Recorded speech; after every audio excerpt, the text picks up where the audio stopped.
I'm Ava J, and this is Bookish Pixie. So I'm sure you've all read a book where the story was paused in order to give the readers a bunch of information about the background or the characters or the world building or basically a miscellaneous dump of information. That's right, this vlog is on the info dump. For those who don't know, an info dump is basically what I described before, where the action is happening but then all of a sudden it stops so that the author can give the readers information that they feel is necessary, whether it's history or the character's background or something to do with world building or whatever, but it all happens in one chunk of information.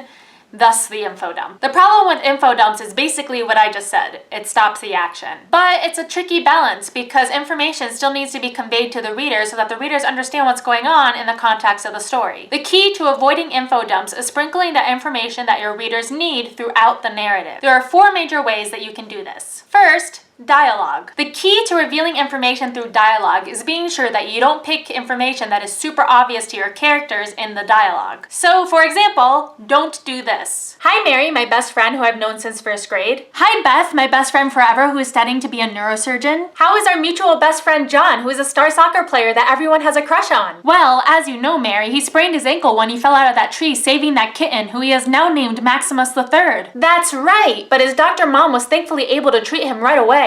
Good thing! You get the idea. Instead, you want to sprinkle in information that would make sense for your characters to be talking about. Usually, the best way to do this is to have one character talk about something that the other character doesn't know about. There are different methods and ways to convey information through dialogue, just make sure that it makes sense for your characters to be talking about it. Second, thoughts. This is often a really good way to get information across that your character already knows. So for example, they might hear or see something that reminds them of something else, so then they would think about it. Just make sure that the thoughts are organic and it makes sense for it to come up because your readers will notice if the thought comes out of nowhere. Third, relevant side notes. This can blend with thoughts depending on what your point of view is, but basically a relevant side note is when something happens in a certain area or in a certain way that then allows you to convey relevant information. The danger with this is it can easily become an info dump if you go on for too long, so remember, you want to be sprinkling your information throughout your narrative rather than dumping it in any one place. And fourth, flashbacks. You need to be careful with flashbacks because like info dumps, they involve stopping the narrative so you can go back. But if used sparingly and put in the right place, namely somewhere where it makes sense for there to be a pause, they can be really effective. A flashback gives you the opportunity to show your reader something that has happened rather than tell them. These can be really great for scenes that are really detailed or just very interesting to show,